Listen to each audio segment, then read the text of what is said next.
Assalamualaikum viewers, how are you? I hope you all are fine. Welcome back to my channel Cognitive Platforms. Today we are going to discuss about another economic concepts related to business as well. These are factors of production. But before we start our factors of production concept, first we need to understand the production process or the producer. So let's begin with this. Production is the output of input. For example, we provide natural resources to produce a product. During the production process, we use labor or capital to produce the goods. The goods or services that are produced are our outputs, and the person who is responsible to convert the inputs into outputs are known as producers. In our previous videos, we have just a brief view of what factors of production are, and we know what is the basic economic problems and what is meant by the term scarcity. So, in order to define factors of production, we first understand these concepts. First is scarcity means lack of resources, and because of that we have to allocate our resources in such a way that is beneficial for the consumers as a part of society. As far as the definition of factors of production is concerned, so factors of production are scarce resources that are used in the production of goods and services that satisfy human wants. Now we have also discussed about the concept of needs and wants. Needs are those goods which are necessary, and wants which we want that arise due to human desires. So factors of production क्या करता है, basically वो क्या करता है, scarce resources को utilise करता है, ठीक है, ताकि क्या कर सके, कंज्यूमर्स को गुड्स एंड सर्विसेज प्रोवाइड करे ताकि वो उसको कंज्यूम करें और यूटिलिटी या सेटिस्फेक्शन डिराइव करें. So there are four factors of production: land, labor, capital or enterprise. As we have discussed in our previous lectures as well, land क्या होता है, लेबर क्या होता है, कैपिटल क्या होता है, एंटरप्राइज. आज हम इसके बारे में डिटेल में पढ़ेंगे. अगर हम लैंड की बात करें तो लैंड जो है वो सबसे बेसिक फैक्टर है प्रोडक्शन का, जो कि बहुत नेसेसरी है, and we cannot ignore its importance because if land comprises of natural resources. Not only the land, it does not include the land or surface area on which we are standing. So land जो है वो हमें nature की तरफ से free gift है, means कि natural resources. What are the natural resources? Now we gonna talk about them. Natural resources are those resources which are gifted by us through nature. For example, minerals, iron ores, coal, petroleum, ये सारे क्या है, natural resources हैं. अब जो land है, ठीक है, उसमें नेचुरल रिसोर्सेज खाली यही नहीं कि बिलो द लैंड, ठीक है, above the land as well. जो हमारे एरियाज हैं, फॉर एग्जांपल माउंटेनियस एरियाज हो गए, ठीक है, प्लेन लैंड्स हो गए, स्टीप रॉकी हिल्स वगैरह हो गई, ठीक है. अब इनमें डिफरेंट प्रोडक्ट्स प्रोड्यूस किए जाते हैं, ठीक है. सो लैंड जो है वो नेचुरल रिसोर्स है, और हर कंट्री का जो लैंड है वो डिफरेंट होता है दूसरे से. Some are fertile, some are not fertile. So another factor that is important is that land is not movable. हम उसको एक जगह से दूसरी जगह शिफ्ट नहीं कर सकते. ड्यूरेबल मीन्स के वो उसकी ड्यूरेबिलिटी है. फिक्स सप्लाई मीन्स के ना हम उसको इंक्रीज कर सकते ना हम उसको डिक्रीज कर सकते, और ये परमानेंट मीन्स के हमेशा वैसे का वैसा ही रहता है. नेक्स्ट जो हमारा आता है फैक्टर्स ऑफ प्रोडक्शन में वो है लेबर. ओके, लेबर पहले तो हमें ये समझने की जरूरत है कि लेबर होता क्या है. लेबर इज एनी मेंटल और physical exertion which is carried, ताकि हमें रिवॉर्ड मिले कोई, ठीक है. अगर हम इसे अपनी पर्सनल प्लेजर के लिए कर रही हैं तो that is not concluded in labour, ठीक है जी. It creates capital. यस, आपका लेबर जो है वो प्रोडक्शन बढ़ाने में क्या करता है, मदद करता है. तो yes, definitely it creates capital, क्योंकि उससे जो इनकम आती है आप उससे फिर इन्वेस्टमेंट करते हो तो ऑब्वियसली फिर आप अपने बिजनेस को एक्सपैंड करते हो. More mobile than land. Yes, of course labour इधर उधर जा सकती है, लैंड को हम मूव नहीं कर सकते, but less mobile as compare to capital and organisation. Yes, capital जो है वो सर्कुलेट भी करता है, मूव भी करता है इधर से उधर, और entrepreneurs they can also be mobile, weak bargaining power, of course they have weak bargaining power, क्योंकि it depends on the skill of the labour. अगर लेबर के जो स्किल्स हैं वो बहुत ज़्यादा हाई हैं तो ऑटोमेटिकली उनकी पावर, बार्गेनिंग पावर स्ट्रांग होगी. लेकिन अगर एक आम सा लेबर है तो automatically they have weak bargaining power in terms of the reward that they get, that is wages. Difference in efficiency of labour, yes it depends. अभी हमने बात की थी स्किल्ड और अनस्किल्ड लेबर की.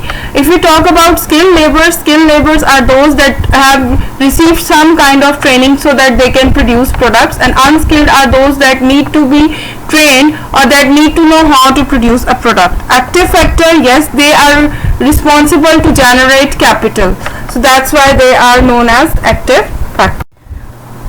Okay, if we talk about capital, it is a man-made resource and it is the most important factor of production, third most important factor of production, and nothing could be achieved without it. You cannot produce anything. So it is the simple definition जो इसकी है वो ये है कि capital refers to that part of wealth which is used in producing further wealth. यानी कि ये वो wealth है जो generate करती है production या output जो कि business के लिए important है. ठीक है जी. अब अगर हम बात करें capital की तो there are two kinds of capital, circulating capital and fixed capital. Circulating capital are those capitals which are, for example, semi-finished goods, raw materials, finished goods. Whereas fixed capital are those that are related to your assets. जो company के assets हैं जैसे machinery, plant, ये आपके क्या हो गए? Fixed assets हो गए. Capital is variable, yes, it is variable. How it is variable? कि अगर आप लैंड देखें ना उसको हम इंक्रीज कर सकते हैं ना डिक्रीज, लेकिन कैपिटल एक ऐसा फैक्टर है जो इंक्रीज भी हो सकता है, डिक्रीज भी हो सकता है, depending upon the efficiency of the labour. यानी जो लेबर आपने लगाई हुई है अगर वो स्किलफुल है तो वो कैपिटल इंक्रीज, क्योंकि प्रोडक्टिविटी बढ़ाएगी तो कैपिटल इंक्रीज होगा. लेकिन अगर वो प्रोडक्टिव मतलब एफिशिएंट नहीं है तो ऑब्वियसली आपका कैपिटल क्या कर जाएगा? डिक्रीज कर जाएगा. That's why it is variable factor.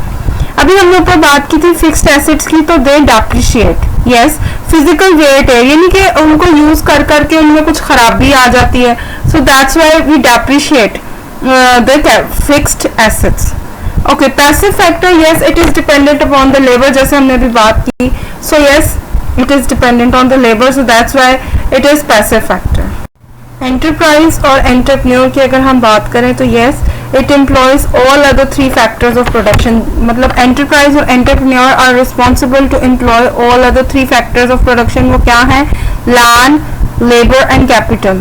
Okay, they employ it and they take the risk of carrying out the process of production and they are entirely responsible for profit and loss. So this is how the factors of production are engaged to enhance the productivity or production of goods and services in an economy. अब हम बात करते हैं इनके rewards की. Like land से हमें क्या मिलता है? रेंट. लेबर से हमें मिलती है वेजेस और कैपिटल से हमें इंटरेस्ट. अब ये जो प्रॉफिट है फ्रॉम एंटरप्राइज ये डिपेंड करता है. अगर तो एंटरप्राइज जो है वो बहुत अच्छा काम कर रही है तो इट विल जनरेट प्रॉफिट.